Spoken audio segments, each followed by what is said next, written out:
Good evening. I call this meeting to order. This is a City Council regular meeting on June 18th, 2025, 6 p.m. Madam Clerk, would you please call the roll?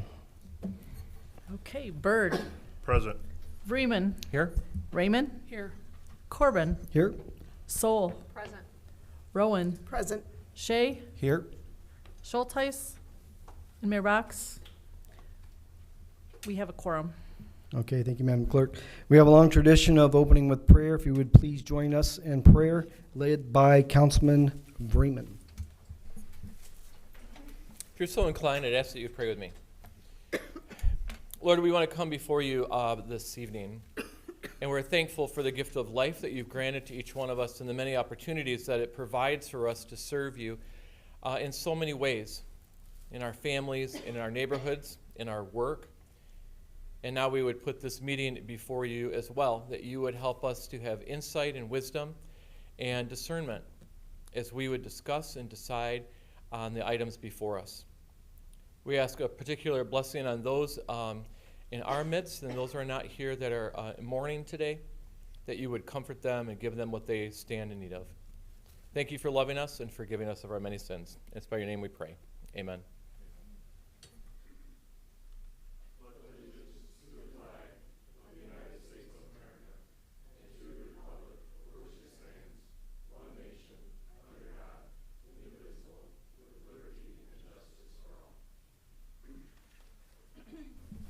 Thank you, Councilman Vreeman. Appreciate that. All right, we have the consent agenda items. All items listed under consent items are considered to be routine in nature, have been previously reviewed by council, and will be enacted by one motion, unless stated otherwise by the public or council member, in which the item will be removed and placed on from the consent agenda on the regular agenda in its normal sequence. Items presented in bold are non-consent. So, Madam Clerk, if you would please call the consent agenda. Okay, item 4A, excuse the absences of Councilmember Schulteis and Mayor Box. 4B, approve the minutes of the June 4, 2025 regular meeting and the June 11, 2025 study session. 4C, oaths of office.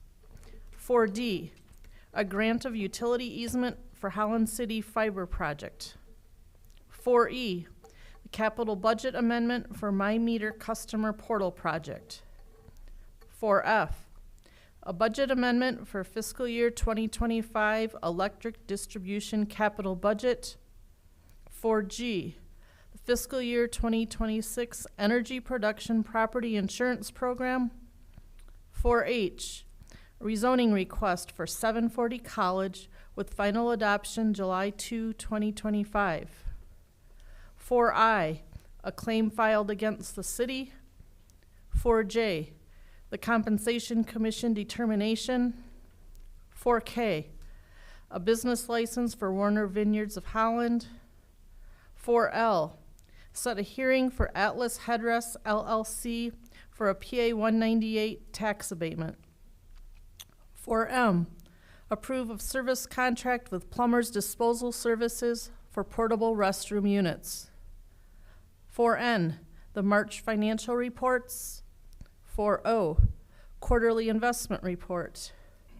4P, declare items as surplus for police operations, the bicycles. 4Q, M. Cole's Public Safety Academy Assistance Program grant acceptance.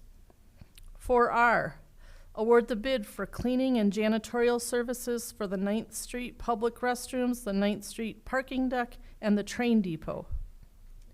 4S, approve the 2025 Double Up Food Bucks grant agreement for Holland Farmers Market. 4T, Windmill Island Gardens approval of catering agreements for the 2025 season. 4U, Windmill Island Gardens approval of concession agreement for the 2025 to 27 seasons. 4V, Windmill Island Gardens approve Art on the Island Gala special liquor license. And 4W, a revocable license agreement for 25 West 8th Street for a projecting sign. Thank you, Madam Clerk. Is anyone from the public would like something removed from the consent and placed on regular agenda for this evening? Seeing none, is there anyone from the board who would like something removed from consent and placed on the regular agenda tonight? Seeing none, what is the pleasure of council? Move to approve the agenda as presented. Motion by Bremen, Support. support by Byrd.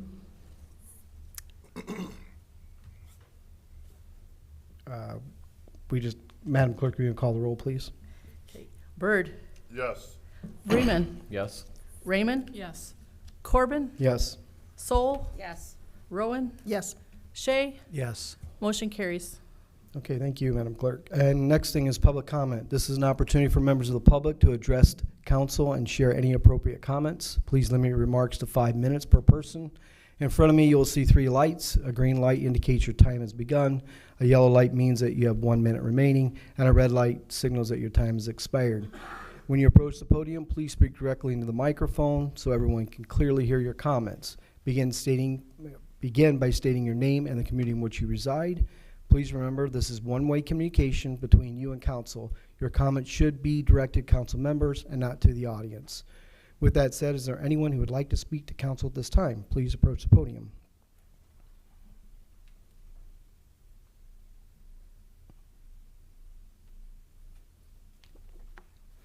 Ann Henriksen, Zealand. I went last night to the American Legion 2025 summer concert. Of course, many citizens gathered on this perfect summer evening. The band delighted us with hymns, marches, and contemporary pieces. Many musicians are retired worship leaders or high school-college band directors, the best of the best. Unfortunately, the musicians were crowded on the Holland Park bandshell stage with much of the percussion in the grass. They gave special recognition to Andy Kenyon, the director of the Parks and Cemeteries, and his staff for keeping the city parks in stellar conditions. One thing they did not mention was the deteriorating bandshell stage.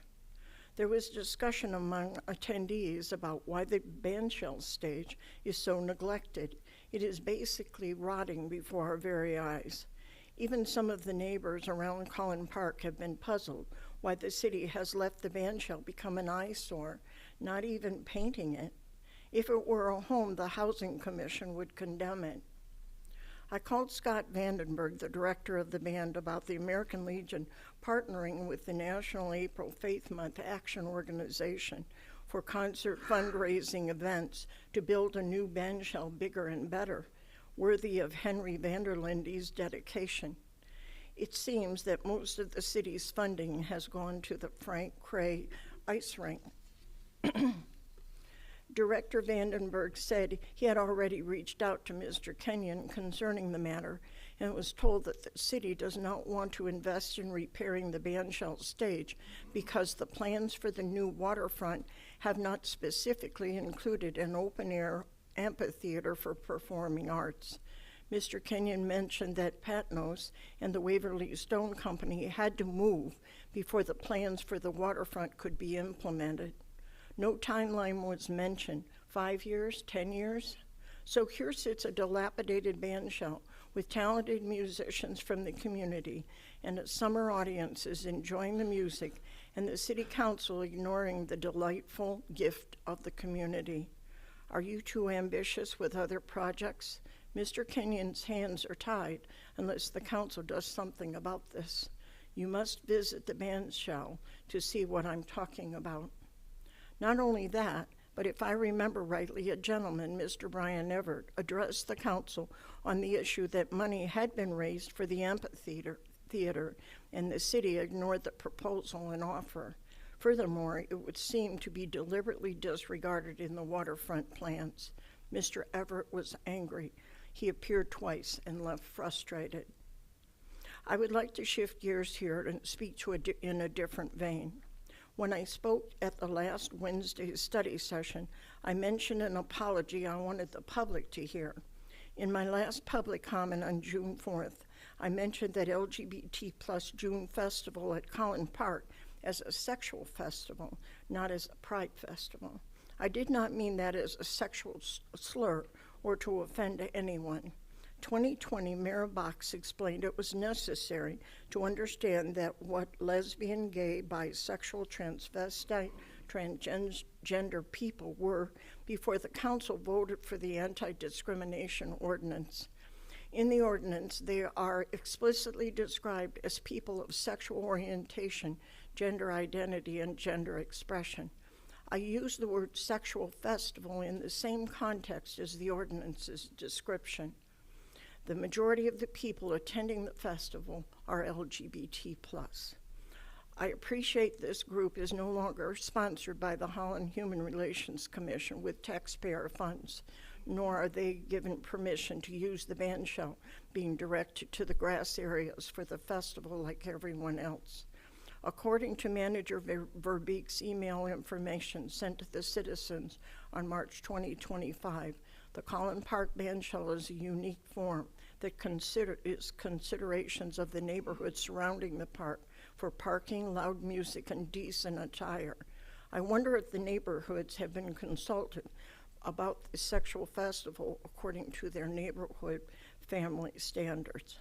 Holland was founded on religious freedom. Saugatuck was founded as a lumber town and would be better suited for this West Michigan sexual festival where the community is like-minded. If you have not attended this event, Council, it is your duty to do so. Mr. Mayor Pro Tem, that is 5 minutes. Thank you Thank for your you. comments. Is there anyone else who'd like to make comments at this time? Seeing none, we'll close the public comment period. We'll move on to item 12.1.1. Adopt resolution to support the Macatawa Area Coordinating Council Safety Action Plan. Mr. Van Beek. I'm just sorry, Mr. Mayor Pro Tem, Mr. Mayor tonight. I'm going to say if we move back to item number 9 and adopt, we had 2 comments. My apologies. Okay, we'll move back to item 9. Is there a motion to accept the e-comments? Moved by Byrd. Support. Second by Shea. All in favor say aye. Aye. Opposed the same. Motion carries. Now we'll move on to item 12.1. Thank you. Thank you, Mr. Mayor. So I'm going to ask Brian White to come up, and I'm also going to note that Connie is in the audience, who we all know does a fantastic job as our grants manager and supports our many different departments that apply for grants, and then the probably underappreciated fact of all the documentation and reporting that needs to go along with that. So Connie, thank you for always keeping us on point. I asked Brian to come forward to talk about specifically this process with the Macatawa Area Coordinating Council, and really just rather than stealing his thunder, I want to emphasize that this is something new that we've done, that it's regional. And in fact, I think we were kind of the impetus to say, hey, MAC would serve a really good purpose for doing this, and that it's very strategic, but that it's also a long-term and grant-dependent set of projects that we're looking at. So I thought rather than just put this on consent, I thought it was of value to Brian just making a presentation on this tonight. So Brian, take it away. I think the clicker's all loaded and ready to go there for you. Yep, great. Okay, thank you, Keith. Good evening, have Mayor. to- There you go. All right. Okay, thank you, Keith. Good evening, Mayor Pro Tem Corbin, council members. First time I get to say that, so that's cool. So tonight, happy to spend some time with you to talk about the Safe Streets and Roads for All grant program. As many of you may recall, over the last couple of budget cycles, there's been some bullet points from the transportation targeting this particular program, and so I'm happy to see that we progressed to this point where we're actually on the cusp of applying for some pretty significant potential road funding.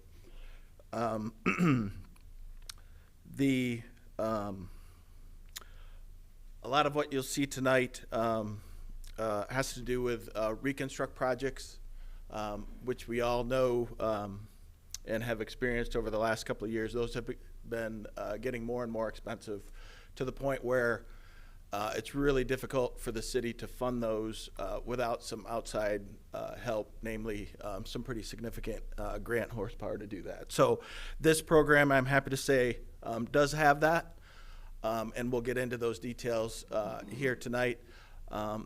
But also, I just want to, I guess, set the table and set the expectations that it is a very competitive environment.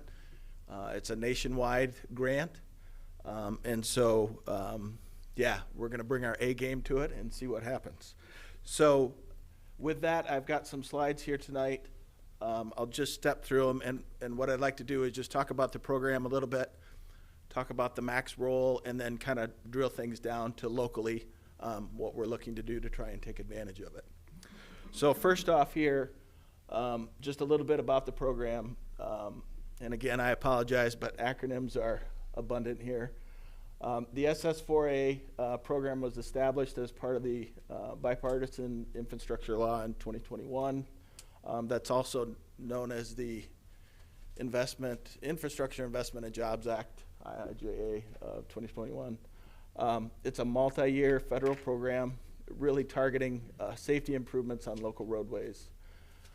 One of the nice things about this program is that the state DOTs, MDOT included, are not eligible for the funds. Now we can, local road agencies are the ones that are eligible. If there are improvements on the trunk lines, we can certainly request the state DOT's approval to work on those state trunk lines with the funding available, but it's not going to go through MDOT. One of the key steps in the process is to have what's referred to as a safety action plan. And this is something that basically sets the table. Once the safety action plan is approved, then the next step is applying for implementation funding and construction funding.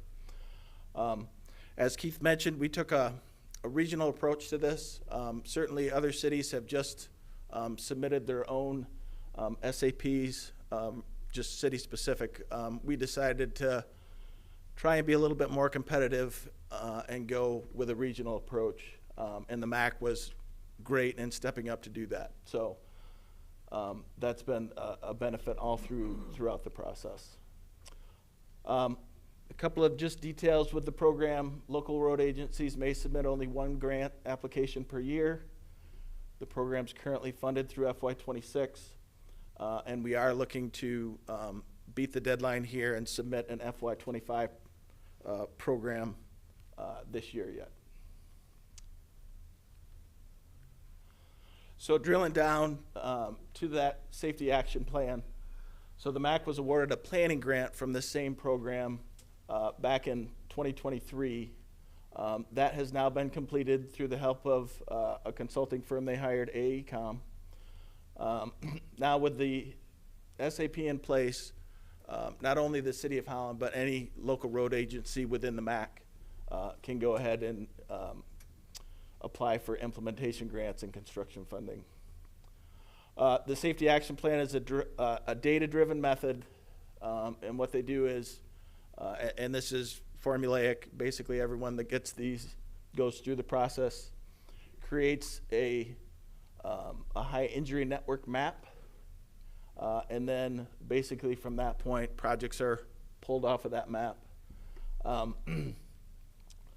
The city has one project in particular that involves several different roadways, and we've got some visuals for this. But basically, we looked at some of our major streets and the crashes along those streets and the infrastructure, the current infrastructure along those streets, and decided to basically narrow things down to these specific areas. So the areas there are highlighted in purple, basically 17th Street, 24th Street, and then portions of Washington, Michigan, and a little chunk of river. One of the things that's tying those areas together, and it's not shown on the map here, but basically our non-motorized network, the existing infrastructure, and then the proposed infrastructure all ties these three different locations together. So if you can envision, we've got the main north-south corridor along State Street. 24th Street would tie into that. 17th Street ties into that, and then Central Avenue also is another main north-south non-motorized corridor. So the other thing too that ties this together and makes this competitive is US Bike Route 35 also runs within the city of Holland, and basically the course of that runs along 17th Street as you see there. And so that's going to basically make our grant application that much more competitive, knowing that that regional and national link is part of this grant application. So some other details with regard to that specific project. It amounts to about 4.85 miles, and it's primarily reconstruction. Again, reconstruction projects, as I said before, are getting very, very expensive. This grant, the typical award for this grant is anywhere from $2 to $20 million in funding. So it's definitely a step up from what we're typically dealing with at the MAC level.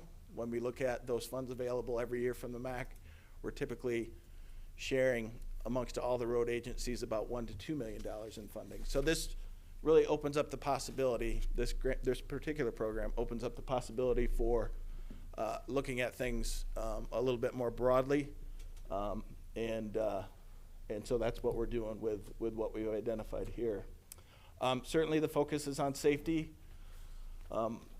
Just some elements of the project that I'd like to highlight. One of the things we have been looking at, and while not quite finalized, we're in the final throes of the Washington Corridor project that Steve Peterson basically is headed up. One of the elements of that project is to incorporate a multi-use path along the west side of Washington Avenue, basically making that wider, making it more functional for not only pedestrians but bicyclists. And then looking at bike lanes, of course, on 17th, on 24th Street, traffic signal upgrades, and a myriad of other things that are all safety related. As I said before, the road segments we've identified, they're major streets, they carry a lot of traffic, and they also are on the federal aid network, which isn't a requirement of the project, but certainly it's going to help. Payser ratings, again, the project itself is more focused on safety, but it is, I think, important to point out that none of these streets have been touched by us for a while. They're all in need of repairs. And again, this is another way that the grant, I think, can help out just overall keeping our infrastructure in good shape. All of these different legs of the application are included in our 10-year streets plan already. And so from a funding standpoint, we really don't, in terms of the local match, that's all basically already been programmed in our 10-year capital. So that's good.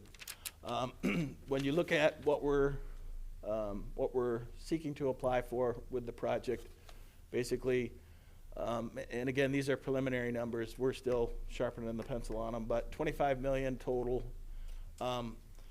The implementation grants are pretty much set at an 80-20 match, with 20% being the local match, 80% being the federal dollars. And again, as I said, it's already, the local match at least is already baked into our 10-year capital plan.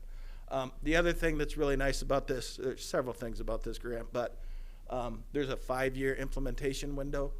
So once we receive the grant, it's very flexible with regard to how we want to program things and when we want to get things done. So I think it's very good in terms of understanding some of the challenges that we're going to face, just getting through the process basically of getting all the projects ready to go, and obviously not doing them all at one construction season. They'll be spread out over several different construction seasons.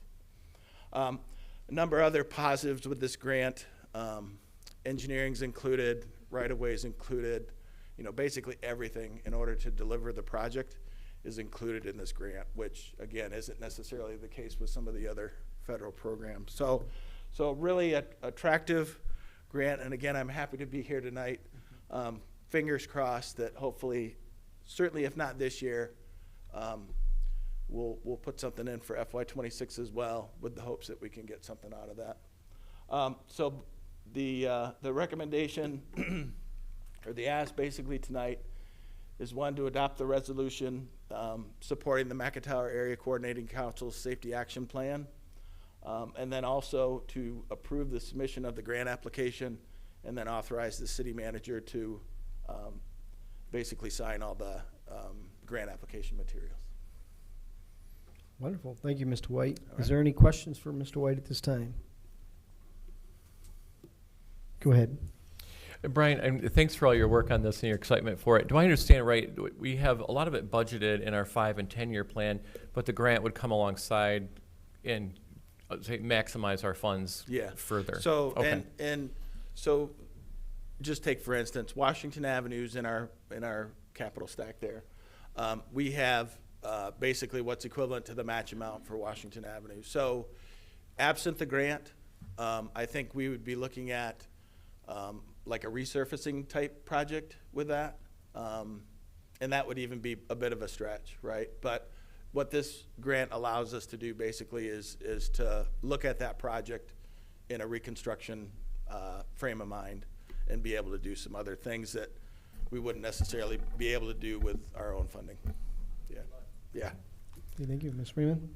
Yeah, hi Brian. How locked in are you to the strategies that are indicated in the plan? Yeah, so there's a lot of different strategies that are identified in that plan. I think they talk about 28 different federally approved methods for addressing what we're seeing on our network. And I can tell you that we certainly align with a lot of those, not necessarily all of them, and we may have a few things that aren't specifically listed on there. So I would say that we're looking at it from a reconstruction standpoint, so we're budgeting it from that standpoint so that we have some flexibility in terms of what specific things we want to pull forward and what maybe we don't want to do with regard to that. So we still have some flexibility in terms of details that So the land. so the list of projects indicates some details about what you might do. It does. But you can. Yeah, you- there's, and those are pretty general in Okay. nature, a couple of sentences, but there's certainly going to be a lot more to it than that. Okay, Yeah. thanks. Yep. Mr. Byrd? Yeah, Lynn hit on those, one of the things I wanted to ask, but also wanted to know about roundabouts. Is that something that you look at as well? Yeah, so roundabouts would not be looked at with regard to these specific areas. If you do look at that list, though, there are some intersections that we've identified, albeit not with this particular application, but in the future, right, to look at that possibility. Yeah. Mr. Van Beek? So, Tim, you asked a question, and Brian is really awesome, right? He gave absolutely the accurate answer. I'm gonna give a little bit more of the blunt answer, and Brian, you correct me if I have this wrong. We have money set aside to take care of our network, right? But we always know that it's a bit of a struggle sometimes to keep it up. And we know we had some e-comments tonight of some encouragement, some requests to have additional things and safety components that we incorporate into our network, Safe Streets for All. I think what we're saying is unless we get some of these grants, we're not able to incorporate all the elements that sometimes we're asked to put into projects. We always take a look at things, but at some point, there's a balancing of all of that. So that's why we were strategic and worked with MAC and other communities and are taking a swing at this so we are able to bring some of this stuff and have discussions and bring recommendations back to you and try to do that sooner rather than later. And yet I think everyone just needs to understand that this is still, like there's a lot of time associated with this, so it's not tomorrow. Brian, is that a? Yeah, fair assessment. Mr. Shea? Yeah, so this is a regional discussion, right? And you look at any of these heat maps or the maps of traffic, and it centers around us as a city, but how would disbursement or kind of pulling apart that, those funds or those solutions, how's that gonna be done? In terms, I guess I want to understand where you're going with it. I'm just wondering, we're talking about on a regional plan, right? And Yep. MAC is all regional, but Yep. we're the city. So are we applying as just the city? Yeah, yes, Okay. yes. So I can tell you at least, and again, this goes for FY '25. So the MAC has decided not to submit an implementation grant for FY '25. And I think that's probably realistic, right? Because this plan is really fresh off the MAC approval. So to try and get all the groups together to come up with a regional application is going to take some time. So I would expect there may be something from the MAC in FY '26. Great. We've kind of been gearing, we knew this was coming, so we've been on a parallel path, if you will, with our own grant application to try and hit the FY '25 deadline. So it's certainly something that we're submitting under the city. And I do know that Ottawa County is doing something similar with their network, a couple of things on their network, Ottawa County Road Commission, that is.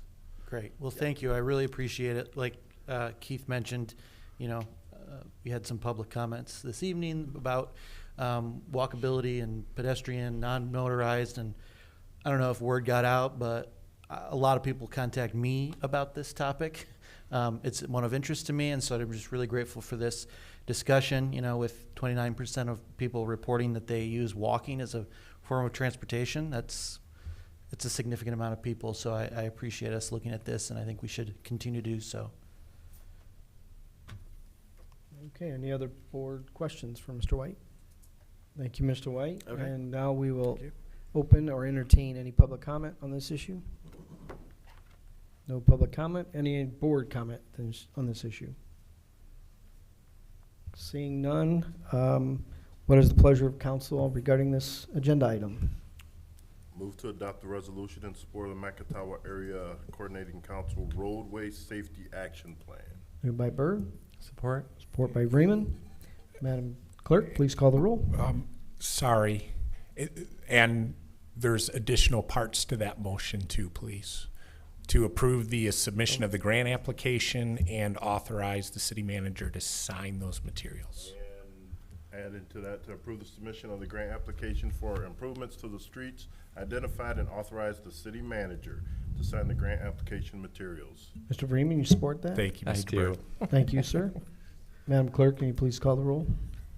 Okay, Freeman, Yes. Raven, Yes. Corbin, Yes? Soul, Yes. Rowan, Yes. Shay, Yes. and Bird. Yes. Motion carries. Thank you, Madam Clerk. Moving on to item 4.1, fiscal year 2025 year-end budget amendments. Mr. Van Beek. Yes, thank you. Lynn, you want to come up, our fantastic fiscal services director, and she'll tell you that this is something that is routine, and actually we amend the budget up to 4 times a year, and this is one of those nights. Thanks, Lynn. Yes. Good evening, Mayor Pro Tem and members of City Council. Yes, we're nearing the end of fiscal year 25. We spent a lot of time recently talking about the fiscal year 26 budget, but tonight's our last time to look at our fiscal year 25 and see if we need to have any amendments so that we can stay in compliance with the state's requirements to end the year below budget. So you may remember we adopted the fiscal year 25 budget all the way back in May of 2024, and then most recently amended it as part of this year's budget process. But, it's still a time where there's some unexpected things that occur, and so tonight, what was included in your agenda packet was a detailed list of the amendments that we're requesting so that we stay within budget. And most of them are very minor, just making sure we adjusted to what our actual experience was. But there are a couple ones that I do want to point out and kind of go over because they're a little more significant. And let's see here. The first one is actually a positive thing, general fund revenues. We always like when we have to increase the budget for the general fund revenues. So we actually don't receive our last personal property tax replacement reimbursement until May. So we received it late May, And so we always budget that very conservatively because it's very difficult to estimate and very dependent on the state. So we are happy to report that we can increase that by $494,450. So that's a really great thing. So that's the revenue reimbursement that we're asking. And then there's a few other minor revenue changes due to actual experience. So on the expenditure side, we are also proposing to increase by $494,450.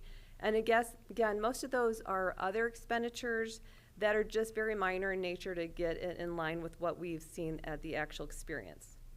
However, there's two other ones, and the first one is the transfer to budget stabilization, and we are requesting to amend that by $270,300.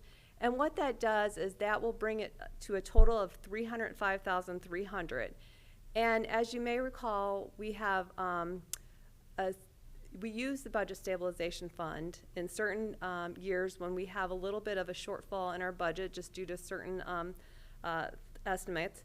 So when we do that, the year before, we typically put money into we kind of deposit into savings, and then we take it out of savings the next year. So when we had done the original fiscal year, the last month amendment to the fiscal year 25, we didn't quite have enough money to put it all into there. So this is just simply carving that out and bringing that up to that total amount. So it's really, we're amending the expense, but we're really just putting it in the other fund so we have it for a rainy day. Then the other one that's a little more notable is the transfer to the Civic Center. And again, we're increasing this by a little over $200,000. And that is just based on the actual experience that we've seen. So we need a couple extra $100,000 for this.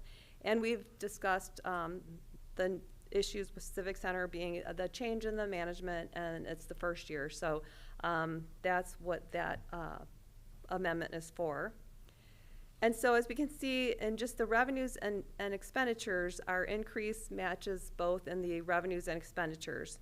But there's one other item, and that is we've been tracking that when we closed out fiscal year 24. So now we've just talked about lots of different fiscal years.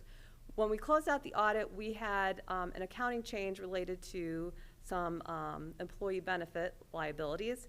And so we had an opportunity to reallocate $1.9 million to the unfunded liability of the pension. And we had included that, discussed that when we were talking about the fiscal year 2026 budget, but we had planned for it to originally occur before the end of fiscal year 25. But given the timing and some more information we are getting from MERS, we anticipate that will actually be done in fiscal year 26 once we've had time to come back to you with a little more detail on how that all works and why the timing is a little more advantageous to wait till after they've had a time to finish their own report for calendar year 25. So that would essentially decrease the expenses because we were going to have that as an expense for $1.9 million. So ultimately, we get to add $1.9 million to our budget for fiscal year 25. And I've gone through so many numbers, I apologize. But the most important thing is that we still are ending our general fund, our fund balance, slightly higher than the high end of our target range, which is a good thing because, as a reminder, this 1.9 will move over to fiscal year 26. So nothing that's presented here today will significantly impact or change what we had done when we looked at our long-term forecast. It's simply moving, in many cases, from one year to the next year. So I would be happy to answer any questions on any of the detail amendments that were included in the packet. And if you, after the questions, if you would, if you don't mind, I would like to have just 2 minutes to give some other exciting news from the finance department. Wonderful. That doesn't cost any money. Right, thank you. Mr. Riemann, do you have any questions? Lynn, thanks. Can you unpack the 1.9, just so that if we're moving it to next year, we're not expensing 1.9 this year? Correct. Okay. Right. So you had to actually, you know, to actually expend money, or if we wanted to send that to MERS, we had to have a budget. So we put it in fiscal year 25. Just so part of the reason we've been trying to figure this out, you know, the financial markets have been very volatile this year, right? So we want to be very thoughtful in the timing, and that was also suggested by MERS to make sure we're careful with that. So we just want to make sure we do our due diligence before we actually pull that trigger. So that's why, even though we had budgeted it in fiscal year 25 when we initially discussed it, we feel it's prudent to do some more research and speak with you all a little further on how this would work. And so we have to move that expending authority over to fiscal year 26, which you'll see when we come back and amend the beginning of the year fiscal year 26 budget in a meeting or two. So does that make sense? Yeah. Ms. Rowan? Yes, thank you.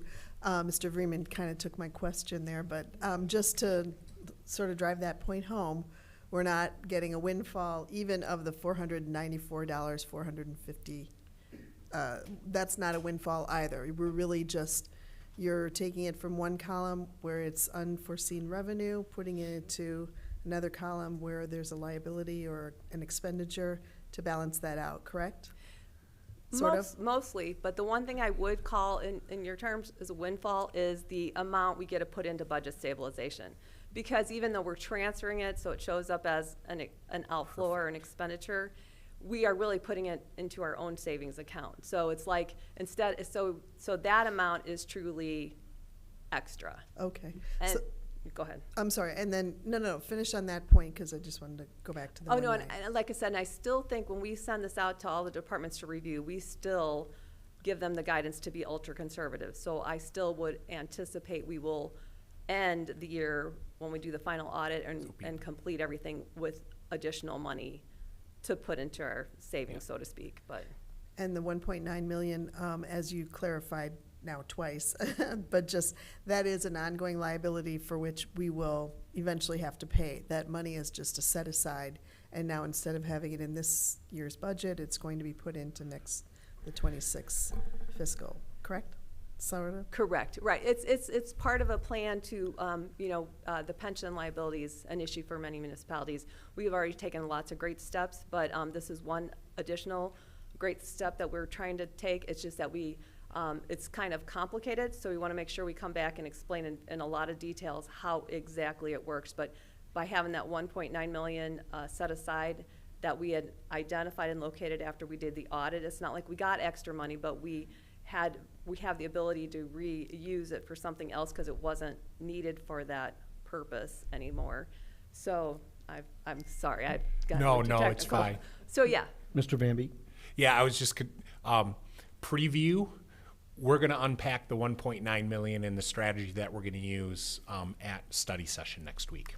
Right, and I mostly brought it up just to make clarification to the public that these are obligations that we will have no matter what. No matter how you use the accounting principles to account for it, it still remains a liability on our books, and we've been sort of fiscally conservative to make sure that we don't get caught without the funds to satisfy that obligation down the road. Like some municipalities may not be as careful in their planning, but we're trying to do that with a little more thoughtful planning to make sure that we have those funds available when we need to pay them out, correct? Something like exactly, that? and even further, just like in your mortgage, if you make an extra payment at the beginning, you pay a lot less overall. That's really essentially what this is going to be.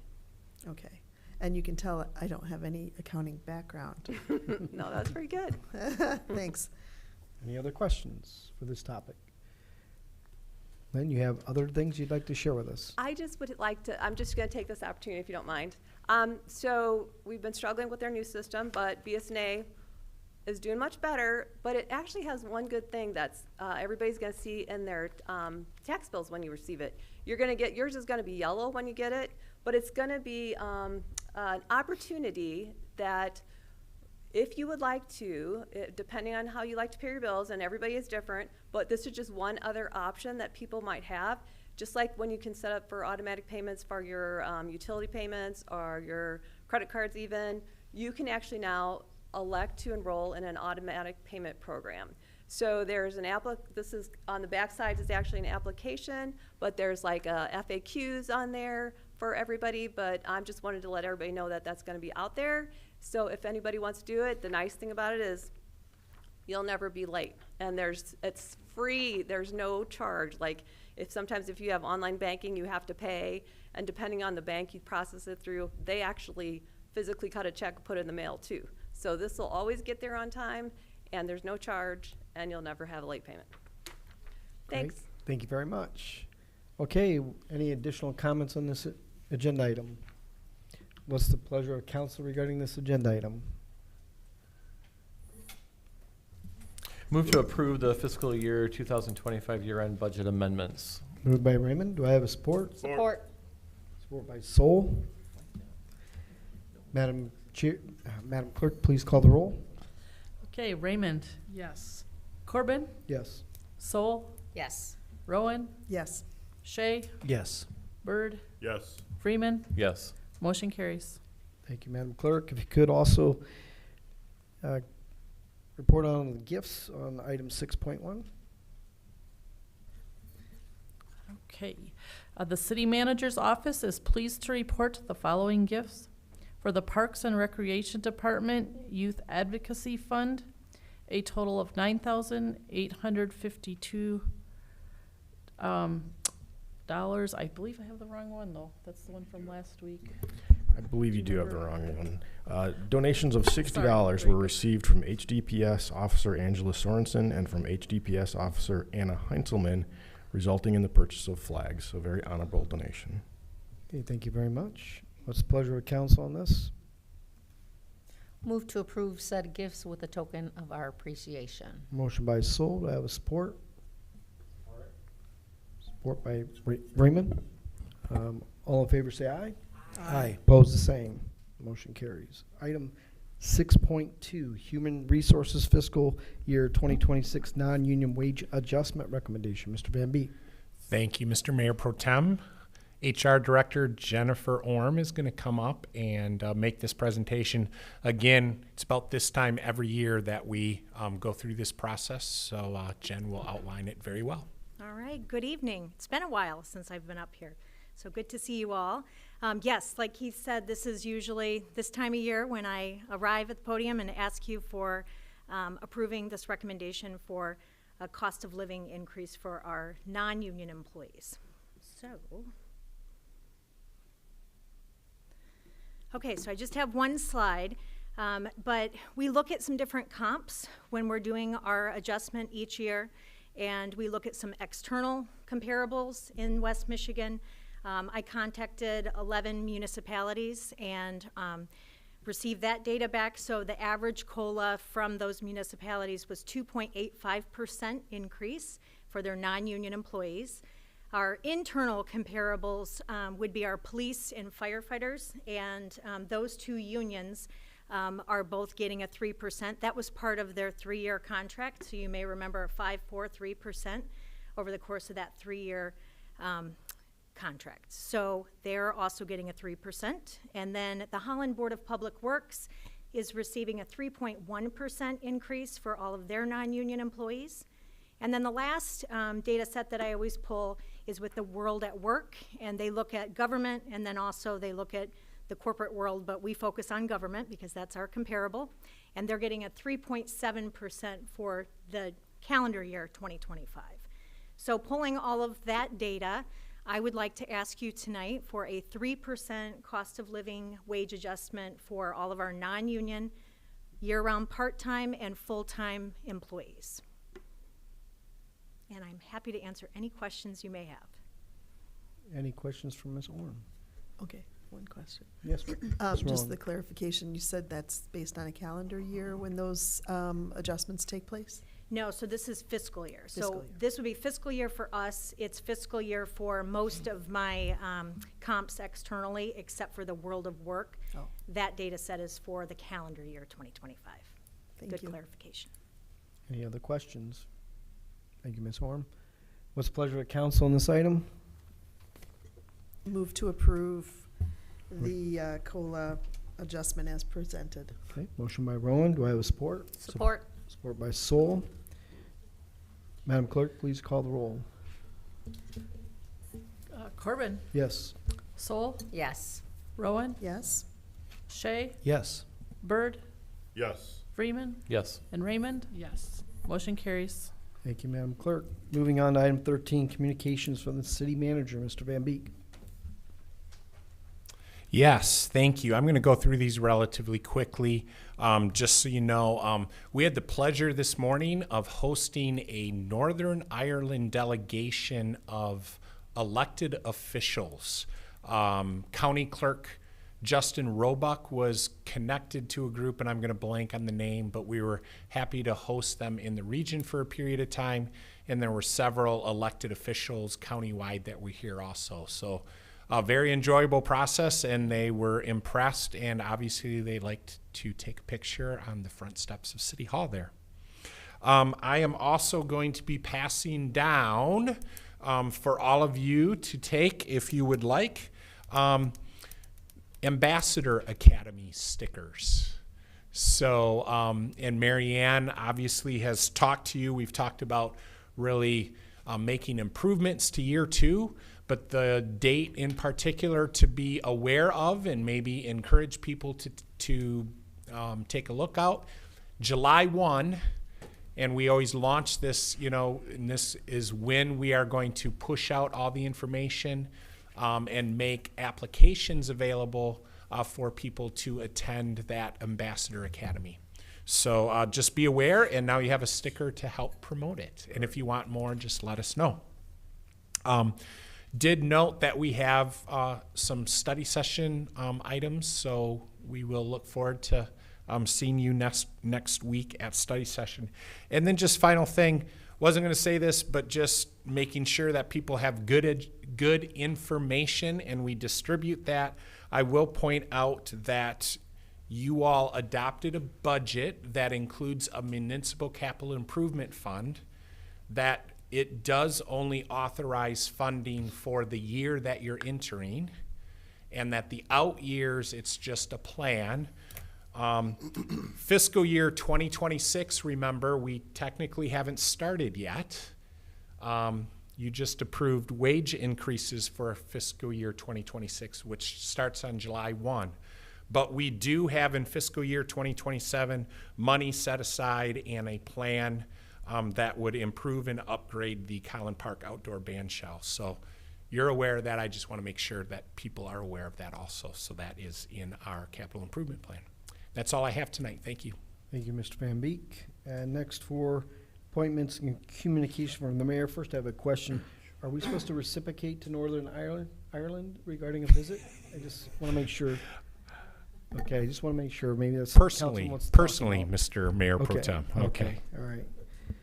All right. So we'll move on to mayoral appointments and reappointments by city boards and commissions. So it is recommended the city council approve the appointments of Alan Denko and Linda Valvrove to the historical district, each for a 3-year term beginning July 1, 2025 to June 30, 2028, as well as approve the reappointments of P.J. Thompson for a 5-year term beginning July 1, 2025 to June 30, 2030, and Dave Couch as ex officio for a 3-year term beginning July 1, 2025 to June 30, 2028 to the Holland Board of Public Works. Do I have a motion to support that? So moved. Motion by Sol, supported by Reman. Sure. And this is voice vote, so all in favor say aye. Aye. Opposed the same. Motion carries. Just one last thing for me is that we did complete the committee for the evaluation of the city manager was completed this afternoon. We will be bringing that to you within the next couple of weeks. We'll have that on the agenda, but there's a lot on the agenda, include multiple things on closed session, so prepare for a long meeting next, 2 weeks. So, thank you. Anyone else? Any other board member? Mr. Shea.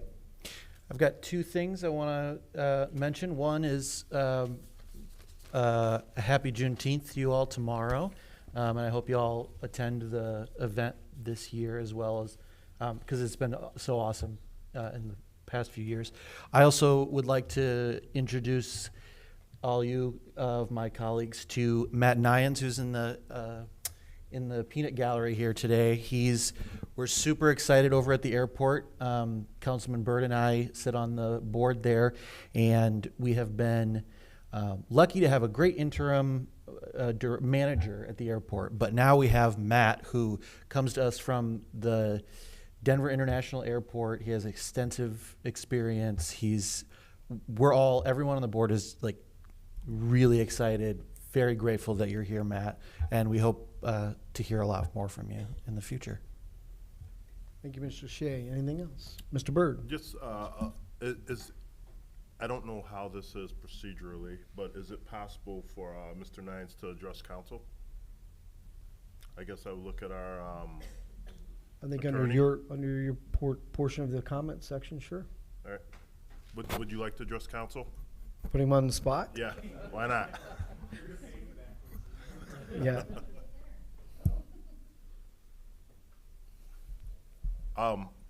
Again, welcome. It was a long process. We had multiple candidates who were very, very capable of doing the job, and Matt was the one that stepped above, and so here he is today. So, yeah, appreciate the introduction, Quincy. Thanks for having me here. Excited to be here. Really looking forward to taking my knowledge from 10 years or almost 10 years at Denver International, bringing it here to the West Michigan Regional Airport. Still telling everybody it's no longer the Tulip City Airport. But yeah, I think it's got a lot of potential, a lot of growth, and we're just going to be on a steady path for growth. And I think we're going to take it up a notch, and I think it's going to be really good. Sorry, I wish I was more prepared. Thank you very much. And I previously served on the board for 6 years, just termed out shortly before they joined. So welcome aboard, but there's 3 of us here that can very much inform you about anything you need to know about the airport. So thank you. Yeah, definitely. Thanks for having me, and I think I'll be back in the next future meeting, and hopefully I'll have more to talk about. Wonderful. Thank you. thank you. Welcome. All right, Ms. Riemann. Yeah, we had a timely meeting yesterday with the Neighborhood Improvement Committee. Yeah, turned on my microphone. Brian came to the Neighborhood Improvement Committee yesterday and gave lots of information. He comes at least once a year to keep the NIC up to date with what's going on, in particular with transportation, obviously, but with a focus on pedestrian and bicycle transportation. He addressed a number of issues that concerned this group, and this is really one of their main focuses this year and for the last couple of years. Certainly have been looking at housing, but transportation is really important to this particular group. So he talked to the group about the right on red and where we can do that and where we can't. He reviewed the downtown traffic study, parking restrictions around intersections. He also talked a little bit about the creation of the traffic committee and the details around that. And in fact, we were informed last month that Mark Cornelis, who is the staff liaison for the NIC, will be on the traffic committee now. And so we're really excited to have his input. It is a staff level committee. So we're glad that Mark will be there to express the concerns from the NIC side. He went through streets improvement plan and answered lots of questions. He really was very informative. So the NIC has asked me and Belinda, who sits on the committee, also to make sure that we're reporting to you on a regular basis what their concerns are. They're also working on expanding the Neighborhood Connectors program and supporting them. And then they also have a benches project that they're really excited about, that we're really excited about, adding benches around the city so that there are locations where people can rest as they're walking and using all of the new sidewalk infrastructure and bicycle infrastructure that we're adding. So we'll hear more about the bench project at future meetings. I don't know if there's anything else you wanted to add, Linda? Yes, thank you, Lynn. But yeah, to add, like Brian talked about, the federal grant and our money making it go further. The grant program for the benches, we were awarded from AARP $15,000. So, being collaborative as Brian mentioned, you know, getting the most bang for our buck. And I think as the city manager says often, 0% of, what is it, the quotation? I forgot it. It's been a minute. 50% of nothing. 50% of something is better than 100% of nothing. Correct. And so I think that's what I love about the county, you know, and its collaborations within, you know, our organization, nonprofit businesses, and everything else. So they're doing great work. They're going to be celebrating National Good Neighbor Month Day, and they're just working on getting neighborhood connecting groups, you know, everyone together. You know, so we can know our neighbors, and I think that's a great thing, but also the walkability. Many people choose not to own a car, and they utilize biking and our walkability, and so if you are walking, if you're one of those that choose to walk to work or ride your bike, you know, that this safety, what is it, safe streets for all. So I like that that was tonight as well. But on another note, Holland Pride Festival will be taking place 2025 Collin Park, 1 to 6, and we would love to have all our neighbors and friends and allies come out and support, be a part of the festivities, and happy Pride Month. Thank you. Thank you. Ms. Soul, anyone else? It's really nice to hear the committees and boards reporting out through our board members, so thank you very much for that. I'm excited to hear everything you guys have to report. With that, we have only one more item on the agenda, and that's a motion to adjourn. Is there any motion to adjourn? Motion made.